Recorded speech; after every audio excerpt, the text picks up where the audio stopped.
Hello, YouTube. This is Hunter Surge with the last of the lyrical DZ set 2 reveals. Um, yeah, let's get into it. Today we have Coral and Wilista support. Coral's a deck that I quite like. It came out in early DZ and it was like a shield. It had like a shield boosting effect built into the Vanguard. So it was like I picked that up when it came out. I like it quite a bit. It's why I have Fennels. Francettes, sorry. It's why I got Francettes when it was like $10 because the deck was able to utilize Francettes power gain being until end of turn and being on non once per turn. Before Chris Rain was really able to make good use of that, which it is very much able to do now. And Wilista was quite good back in like Gandiva meta before we got the major power creep at the end of Wildress with D set 12 and 13. It has all of the ingredients you would expect out of a top tier strategy in Vanguard already. It really just needs like updates to keep up with the modern power level. Mainly like quality of life stuff, I feel. As far as I recall, the numbers it was hitting back then is very comparable to the numbers we expect from stuff now. And it has like several benefits from cards that have come out since. Like there's a reason why the Wilista ride line is used whenever you want to guarantee the activation of your Stragas. And now there's also a Shenri to go with that as well. So the deck has access to a lot of really great tools. It just needs a bit of modernization and it could really be something. So both of these are pretty exciting. So let's get into it. Alright, so let us start with the Coral cards. So first we have a triple rare, Jubilant Swimmer, Imbilil. So this is a maple for Coral. It's a bit of a weird maple, but we'll get into that. So this is when played from drop. In drop, when your card with Coral in its name gets put into the soul from hand by your Vanguard's ability, you can counterblast one, call this card to rear, and if your opponent's Vanguard is grade 3 or greater, it gets power plus 5k for the turn. And at the end of the battle, that this unit attacks, if you have a Coral Vanguard, you can loop it back to the bottom of your deck to draw a card. This is alright, but it's a bit weird as far as maples go. A lot of modern maples are very much designed to like get themselves off the field, yes, but typically into soul or directly into drop so they can be easily reused again on the next turn and you can continue to get value from that effect. This doesn't do that. This specifically takes itself out of the place where it's accessible. Like it puts it to the one place it could be going, where it is no longer accessible for you to use the maple effect again. Now what it's doing when you do resolve it is quite strong. It's a maple that's an attacker that immediately gets plus 10k and then draws you a card. That is quite good. But compared to what I've come to expect from a lot of the recent Maple-like cards, this is not too fantastic. This is not what I would expect to be seeing out of that type of card. Now, to be fair, this doesn't have the same name restriction that a lot of Maples have. So if you have the open Counterblast, you can just go Counterblast 2, revive 2 of them, which is pretty good, which is pretty nice. There's no, like, Maple is the Coral isn't a deck that has any like attackers it in particular needs to be using. It's very flexible in what it can be putting in its front row, which is why it made such good use of Francette when the deck first came out. But this I'm getting ahead of myself, but we'll just jump over to the other Coral support card real quick. It's this grade 3. When it's put into soul by your card ability and you have a grade 3 or greater Coral Vanguard, you energy charge 1, choose one of your Vanguards, and during this turn it gets power plus 5k. So this is just like a way worse version of one of the Coral effects, because it's either the grade 2 or grade 1 Coral. One of those two, like energy charges 1, gives something plus 5k, and like it either draws a card or gives your Coral Vanguard triple drive. So this is just a strictly worse version of that, and it also doesn't have the Coral name, so it won't even trigger the new Maple we just got. And also won't contribute to our scaling. So like, this card's a rare, man. Like, these kinds of worthless pack filler support cards usually go at common, man. This is like, this card's really bad, just completely worthless. Might as well not even be printed. Just awful. One of those like awful pack filler cards that is just like, oh, it's attached to an archetype. It's part of an archetypal typical wave. We can say that there's 2 cards in this archetype support wave, but this card just isn't real at all. So it's just the new Maple that Coral is getting, and that card's solid. But like, Coral is still a deck that's at current lock to 4 attacks, and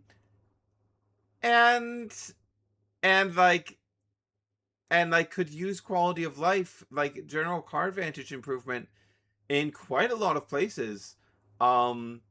And instead we got a Maple that takes itself out of its own loop.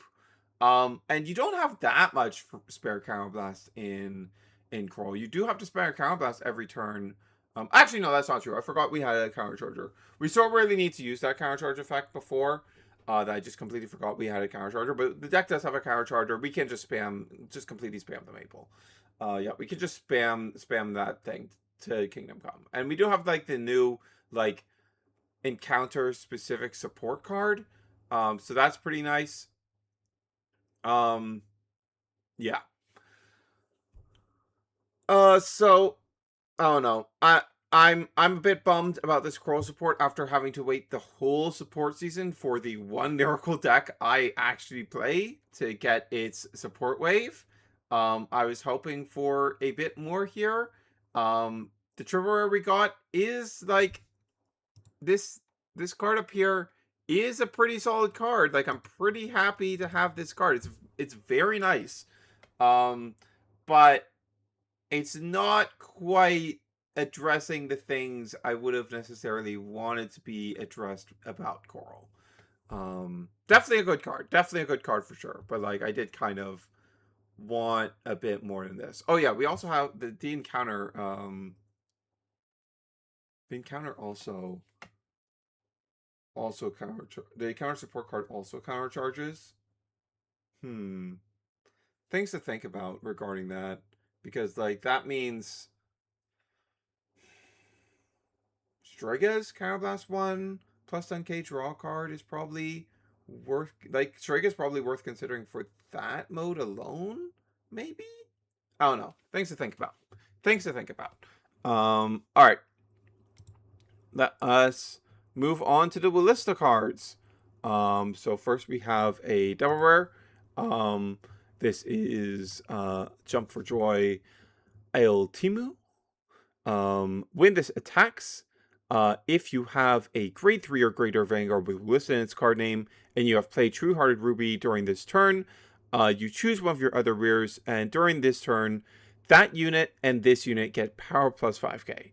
So that just immediately is really, really strong. That because you're going to be able to double dip on that by resending it with the effect of the double gem order, or whatever it's called. Illuminated Cross Rays, I think it's called. Crossing Illumirays. I just didn't quite get the terminology in the right order. So that's going to be across both swings. That's going to be plus 20k spread, which is a lot. That's a lot of extra power to be gaining. And then its second effect is, when stood by the ability of your unit with Wilista in its card name, you can Soul Blast 1, and for this turn, this card gets power plus 15k. So by resending this,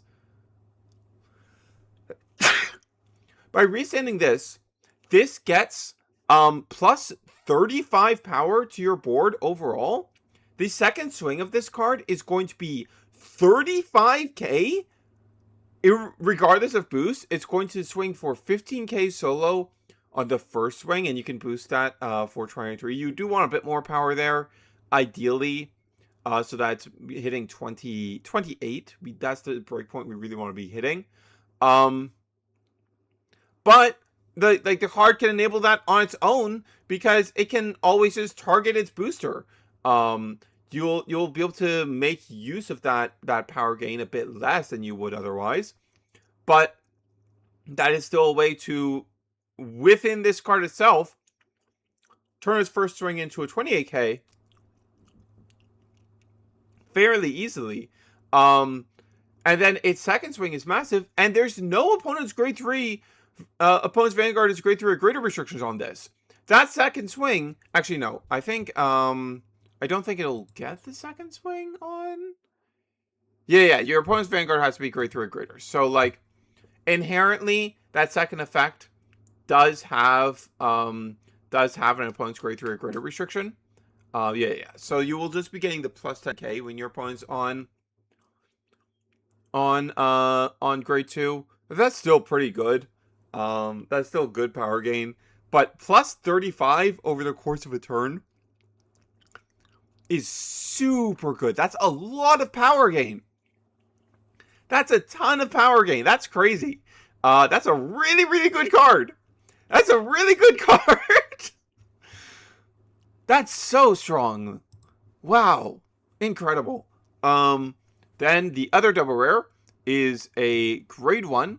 When it boosts a grade 3 or greater Vanguard with Wilista in its name, and you've played Everlasting Sapphire during this turn, the unit boosted gets Drive +1. Also, if you've Persona Road this turn, Countercharge 1. Also incredibly strong. Also, like, super, super good card. So you just turn Wilista into a triple driver, and also just to give the deck countercharging. I don't recall the deck being super tight on Counterblast. Like, it was light enough on Counterblast that I was able to, like, make use of stuff like Fascia Plan, whatever it's called. So, like, but, like, this is still, like, really, really good. And, like, getting to lean into that sort of stuff more is hardly something the deck is going to mind. These are two very, very high quality support cards. I think these make a lot of difference for Wilista. There is one more. It's a rare continuous during the battle that you during your battle. If you have a grade 3 during this unit's battle, sorry. That was a weird translation on Freedom Duo. During this unit's battle, if you have a grade 3 or greater Vanguard and you've played a gem order this turn, it gets power plus 5k and it gets 15k instead if your opponent's Vanguard is grade 3 or greater. Which would be like a decently impressive card in a vacuum. Plus 15k is like really, really good. That's like a breakpoint a lot of cards typically don't get to hit. So when you see that specific number on a card, it's always a pretty good thing. The issue is that it's being revealed in the same batch as this monstrosity that is gaining 35k power across the course of the turn. Itself is gaining 25k. It's giving 10k to something else. Like, really good. Really good support for Wilista. Like, I would not be surprised if Wilista starts seeing some rogue success after this set comes out, because, like, as I said before, Wilista has the core of everything you'd expect out of a modern Vanguard deck. It also has good Strega activation because it's the deck that consistently sees an order on turn 2, and it's going to be pretty reliably see orders on follow-up turns. It has the Shenri to make use of now as well. Even on turns where it doesn't play an order. It's also a dress-up deck, so it'll activate the Shenri that route as well. Yeah, I think this stuff seems quite good. I would be very, very unsurprised to see Wilista finding some rogue success after this stuff, because this stuff is super, super good. And Wilista already had like a 5 attack core with solid card advantage that you'd expect out of a modern Vanguard deck, and that just makes this stuff that stronger. Yeah. You still have to use Aphila, of course, for your 5th attack.